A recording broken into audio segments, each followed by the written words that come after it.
All right. Well, thank you all for being here today. PCI and politics is probably not the most exciting topic, but I'm hoping to make it an engaging thing today. So yeah, once again, I'm Nicholas Click. I'm a senior DevOps engineer at ActBlue. You may be wondering, what is ActBlue? ActBlue, we're the largest U.S. political donation platform. We process anywhere between $1 to $8 million a day. And you have probably heard of some of our candidates. We specifically work with Democrats and progressives that's who we support. That's kind of the mission of the organization. And so these are some of the bigger names that are on our platform. This is an example of one of our donation forms. So basically what we offer is a full suite of products for campaigns to raise money. This is an example of our initial contribution form. And it's really customizable. We have a lot of A/B testing that we can do for each campaign so they can kind of improve their funnels, things like that, as well as flexible fundraising tools. And we're doing really well. So far, we've raised $2.2 billion, and most of that has come from small dollar donors. Our average donation is $34. So really what we're trying to do at ActBlue is empower small dollar donors to make a bigger impact in these political campaigns. So far, we've had over 6.8 million donors, and we're supporting over 24,000 campaigns and organizations. A little bit more stats. So we started off in 2004, and in the first quarter of 2016, we reached $1 billion, and 18 months later, we reached $2 billion.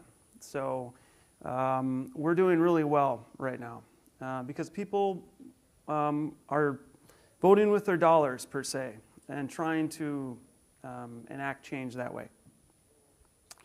So with all this money moving around, we need to maintain a secure and compliant environment. It's important to us to security, and especially PCI compliance is a big thing that we deal with. So PCI, if you haven't heard of it or know what it stands for Payment Card Industry, because those were the kind of original founding group that came up with the standards. It's mainly to manage their liability. But I like to think of PCI is standing for protecting cardholder information. That's a non-standard definition, but that's kind of the ethos that I feel more it's orientated towards the cardholder rather than the payment industry. And DSS stands for Data Security Standard. So this is if you're doing a high amount of transactions, you are typically labeled as a level 1 PCI. And so there's a number of things you have to do. Now when I even say the acronym PCI, a lot of different metaphors and perspectives probably come into your head. One of them is that who cares about PCI? That's one perspective that I've heard. Another one is that PCI is really just red tape. It's just getting in the way of me pushing out features and getting things done. Then there's the PCI doesn't go far enough. It's really just security theater. Just kind of like this gate is protecting the sidewalk is essentially how some people think of PCI. But really, I guess I like to think about PCI as it's about the cardholder. It's a baseline set of standards to protect their personal information, their financial information. And there's basically 3 components to it, and I'm going to just go quickly through this, and then we can get to the technical part of things, which is probably more interesting. But it really consists of scope, compliance, and then the audit.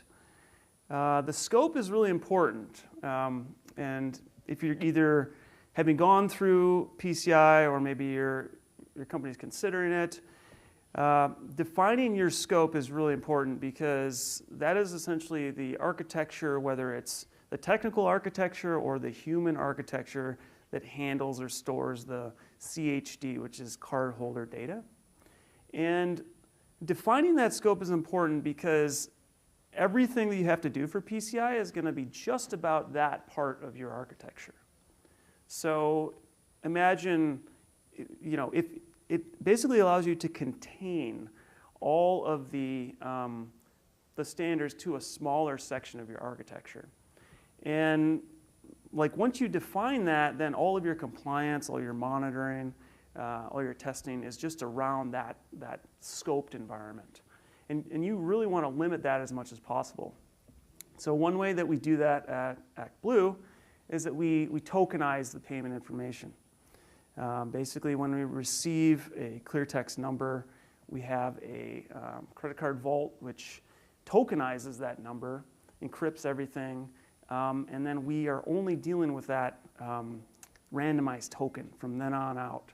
In all of our other systems, just refer to that token.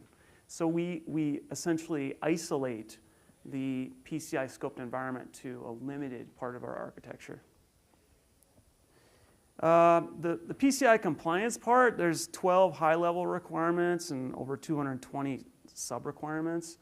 And it kind of covers every area of the cardholder data, everything from firewalls to SSL ciphers to how your Wi-Fi is configured, security-wise, and the actual physical data, the physical security standards around your data center.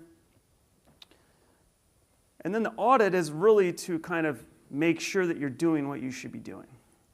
It's usually on an annual basis, and it ensures that you're following the requirements. It includes some penetration testing, as well as kind of getting you up to speed with the latest standards, because the PCI standards are kind of constantly evolving. And so your auditor kind of helps to remind you, okay, there's these new things that you need to do.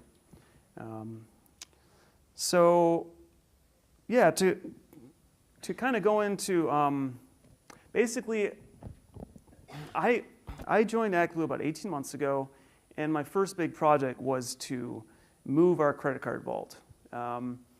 And I'm actually not going to go into it and just say that it was kind of, there were heroic feats involved. And it boils down to, we moved to AWS using Chef and Terraform. Okay, that's really what we decided on doing for a number of reasons. And I'll kind of go into those reasons as part of how we use each one of these technologies. And essentially, like, our focus was to take a multifaceted approach to PCI compliance, where we're leveraging different technologies and basically in order to be compliant, and also to go beyond compliance. And so we're basically combining the usage of Terraform, Chef, and Inspec, and it's all on AWS. And I'll kind of go into each one of these and how they're helping us to be compliant. This is kind of our workflow of how it works. So we run our Terraform commands to actually set up the platform. Basically, it's architected as like a peering system, so we have redundancy across regions. And after it's set up, after we've applied those changes, we converge on those nodes, and then we verify that everything's set up correctly using Inspect. So to kind of go into each one of the pieces here, we on AWS, we're in multiple regions, and we leverage VPCs, which is the virtual private cloud architecture that AWS offers. It basically allows you to configure every part of the networking, the subnets, the routing, all that.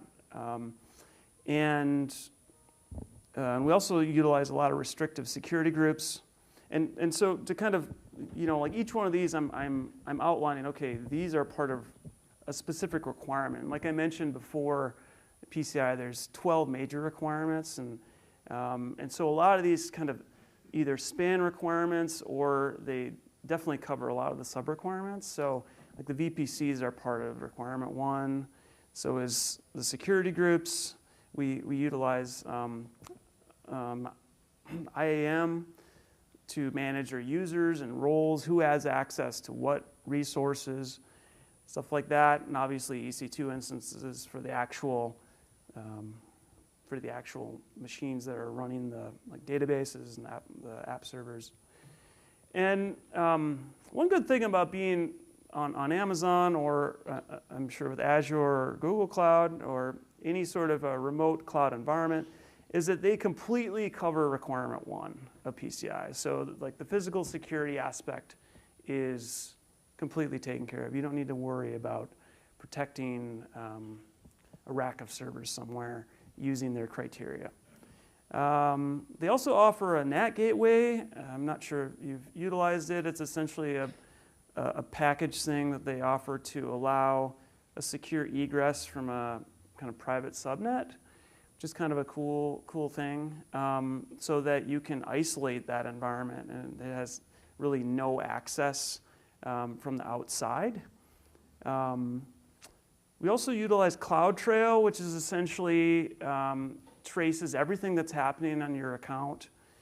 And we've hooked up an intrusion detection system to monitor the CloudTrail and also the VPC flow logs to see if there's any sort of activity, going on that we need to be concerned about. How many people here either use Terraform or have tested it out? Okay, so I'm speaking to people. Okay, so yeah, most people here kind of know what it is. And basically, we use it to manage all of our AWS and Fastly configuration. And we found it to be a really, really nice way to get transparency around our orchestration. Prior to this, we had a kind of a problem with certain people knowing that certain things were set up a certain way. And Terraform kind of allows for that transparency of, okay, it's all in code, it's all really clear for everyone to be able to see. We can test it, we can see the changes over time.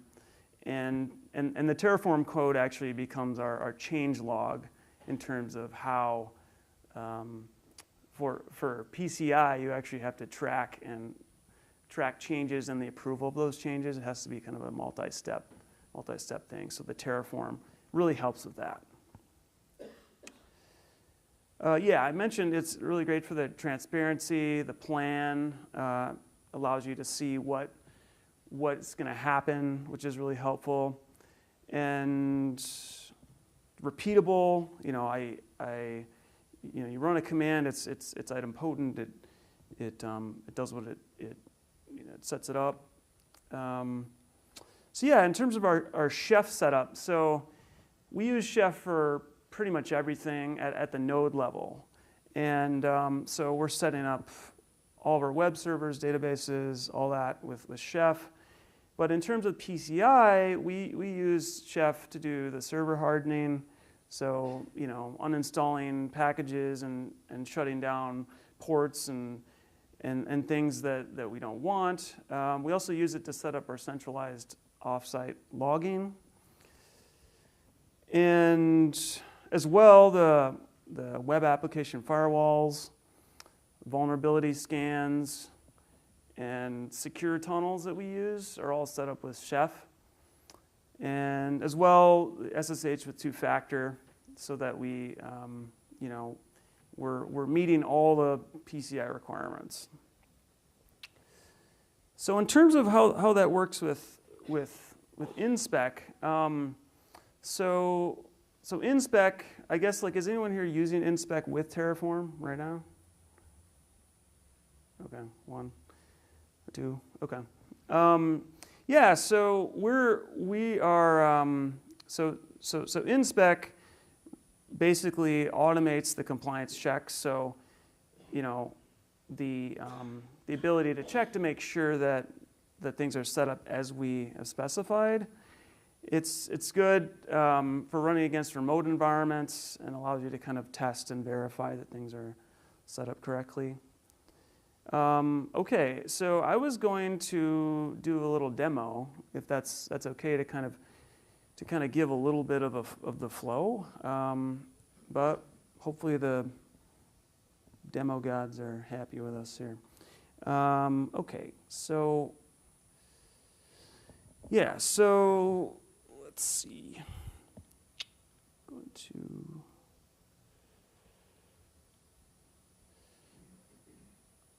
okay, so basically what I want to do is I want to kind of show a couple examples of using inspec with Terraform. And yeah, we'll kind of go into a little bit. I wanted to go over a couple of the commands. So for anyone that doesn't use Terraform, you're going to see Terraform plan, which is essentially allows you to check. It's like a no-op mode or a dry run mode, so you can see like what it's actually going to do. And then you're going to see a Terraform apply, which is actually applying those changes. Okay, so basically, like let's imagine that we had a bastion that I've set up with Terraform, and let's say that I'm getting kind of tired of some of the kind of port scanning that's going on. So I just want to change the port of this the SSH port. I just want to change it.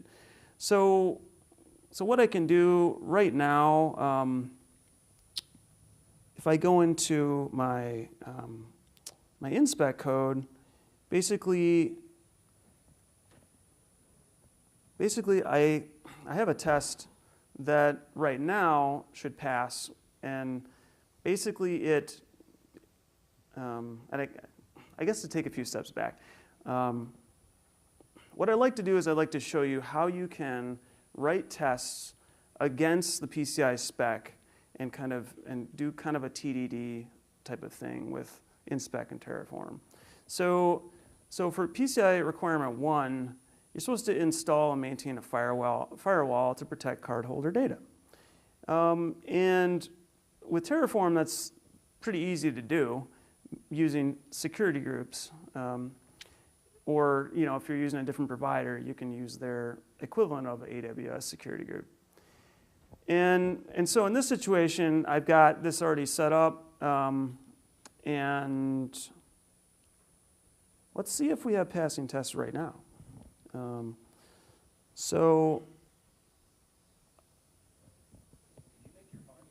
Oh, yeah, sorry. Yeah? Okay, good. There we go. Okay. So I'm just going to run my tests and see what's passing right now. I've got, is this big enough? Okay.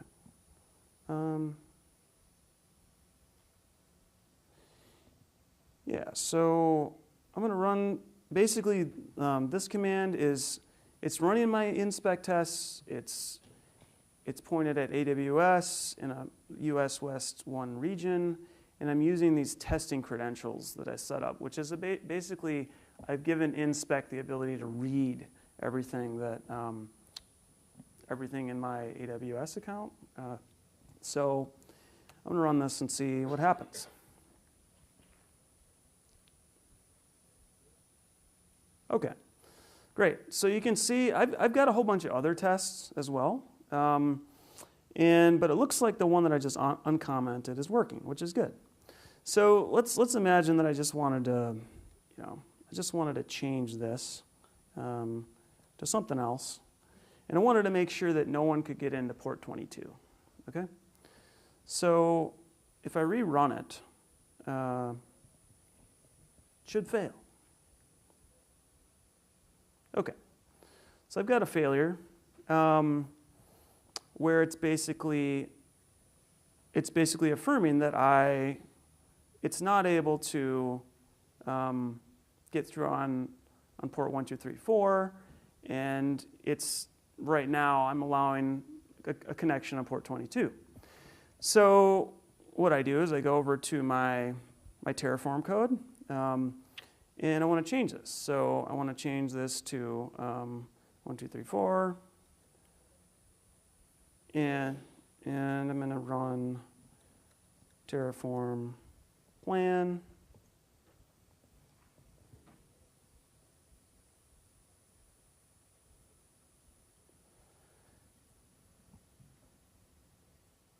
Okay, and so this plan output basically shows you what it's going to do. So I've got a module set up for this that this Bastion's part of. So it's referencing that as module peer test AWS security group, and then it shows you exactly what it's going to do, changing the port to 1, 2, 3, 4, etc. And so let's go ahead and apply that.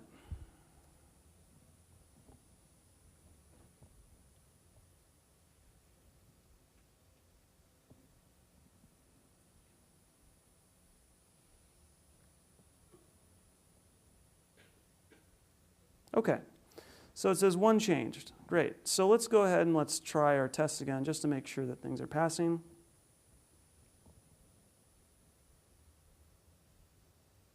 Perfect. Okay, great. So we did that. We were able to modify something via like TDD. So let's try something else. Let's go. So as part of PCI requirement 10, we're supposed to track and monitor all access to network resources and cardholder data. So let's go ahead and implement CloudTrail. And the first thing I'm going to do is I'm going to write some tests that say that my CloudTrail should exist and the, let's see. Okay, yeah, so my CloudTrail should exist and its bucket name should be a specific bucket name, okay? So this should fail.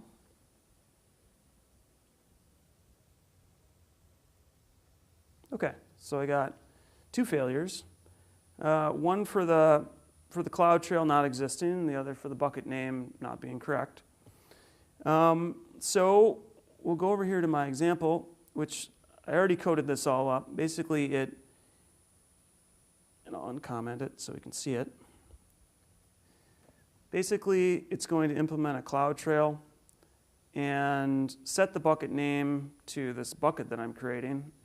And I'm defining the policy in this JSON block, which is going to give CloudTrail access to it and to be able to write to it, stuff like that.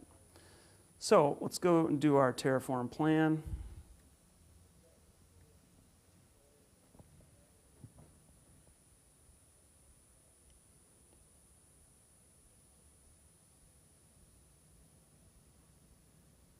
Okay, so you can see it's saying the plan is that it's going to add 2 things. You can see that it's going to add a AWS CloudTrail instance and then also the bucket. It's going to set the CloudTrail bucket to the correct bucket, and let's try it out.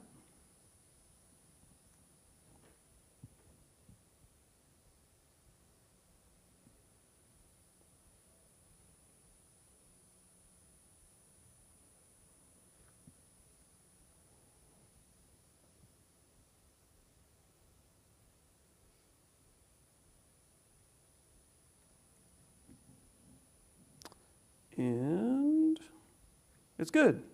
So again, we created the CloudTrail and the bucket. So let's run our tests again because we defined some tests right here that were failing previously. So I'll go ahead and run my inspect tests again.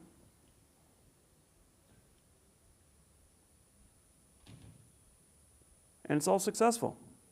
So there you can kind of see a really simplistic way of doing TDD against the PCI spec. You can slowly build out resources with InSpec plus Terraform Obviously, you're able to do the same thing with Inspec and Chef, but this kind of gives you an example of, I haven't seen too many examples of that.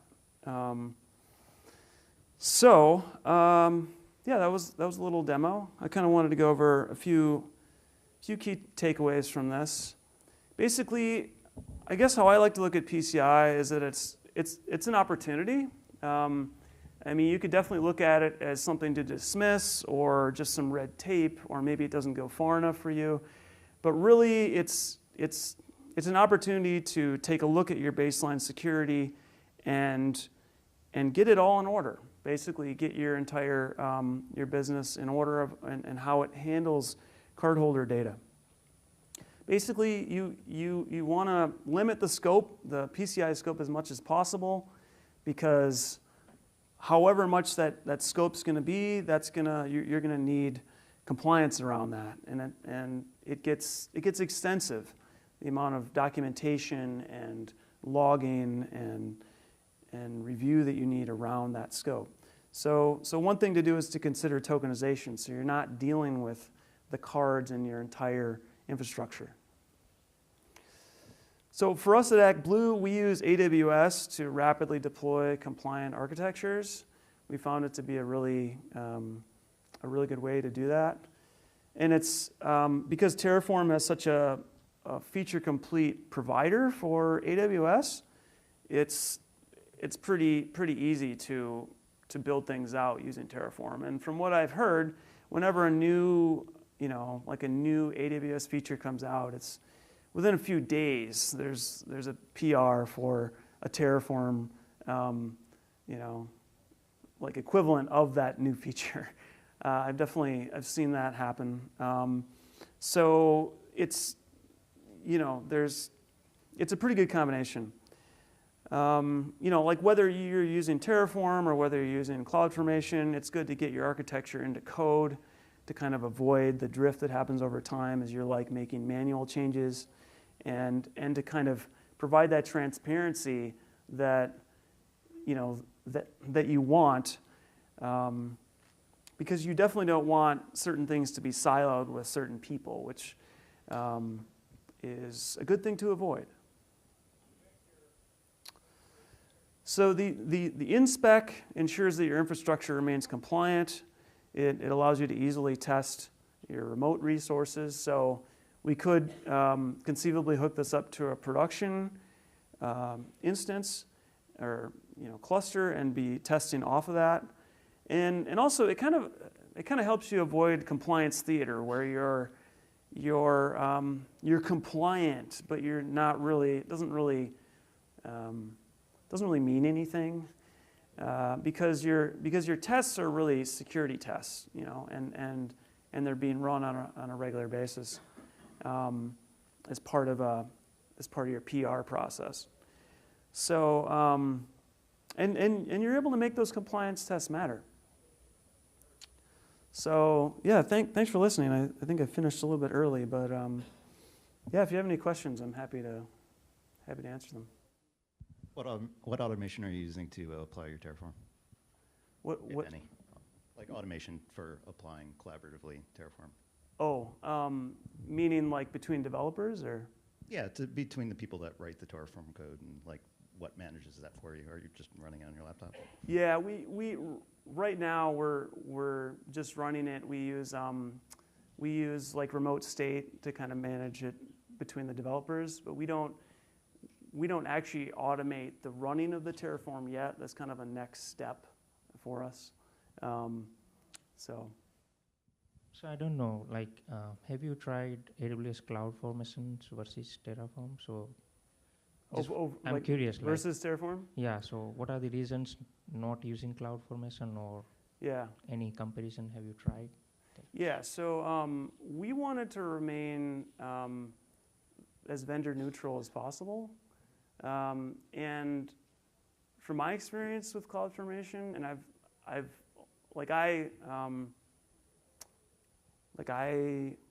attempted to implement our IDS with Terraform, and that was really clean and well organized. trying to do that with CloudFormation, I think that, and people can correct me if I'm wrong, but I think originally it was primarily like JSON-based orchestration. Now they have like YAML, so it's a little bit more organized. So I've found that Terraform code is cleaner and easier to work with personally, and I like the fact that it's vendor neutral, so we can have shared code between if we wanted to use GCP as well or some other provider, we can have shared code behind that pretty easily. Whereas CloudFormation, we'd have to have some sort of separate tool to do that. Does that make sense? Yeah.